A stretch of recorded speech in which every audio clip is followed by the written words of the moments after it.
All right, one more thing before we go. Now, I'm under the impression that my wife and I, and also my son, have never got COVID. Glory to God on that. But how can I simplify this as much as possible? Because people try to figure out they don't want to wear a mask, they don't want to get vaccinated, this, that, and the third, and all this other stuff. Here's the only thing I can say, and with all these new variants, here's what I can say about this.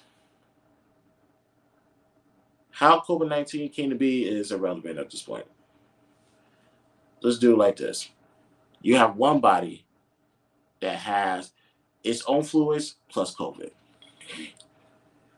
And for some reason, that COVID get transferred to another body along with the fluids it got from the previous body.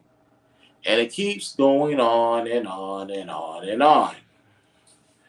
And that's how I believe most of these variants are coming up, because people are still passing on COVID, and every time they pass off one strain of COVID, it goes through goes through different hosts, and it becomes stronger, deadlier, and whatever the case may be. And how did I came to that conclusion? Well, let's talk about gonorrhea and chlamydia. Yeah, I know I'm going to get real uncomfortable in this last topic. Um, at one point in time, those used to be curable.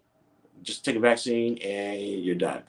Now, from what I heard, there's thank God I'm married and not the game. There's super gonorrhea, super chlamydia, to where you cannot get rid of it, probably because that one person who was a host kept on doing things that they're not supposed to do. Probably they didn't learn their lesson the first time around, and they're passing that on from person to person to person. And those STDs are getting stronger to the point where now there's no cure for it if you have it. So it's a possibility that COVID might be the same thing.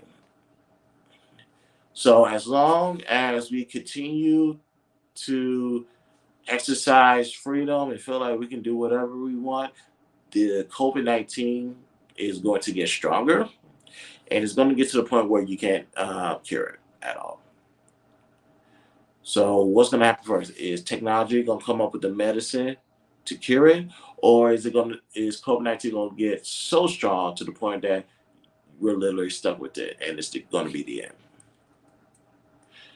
So replay this part of the video if you have to, multiple times, so you can understand where I am coming from. And of course, you got any questions, feel free to ask.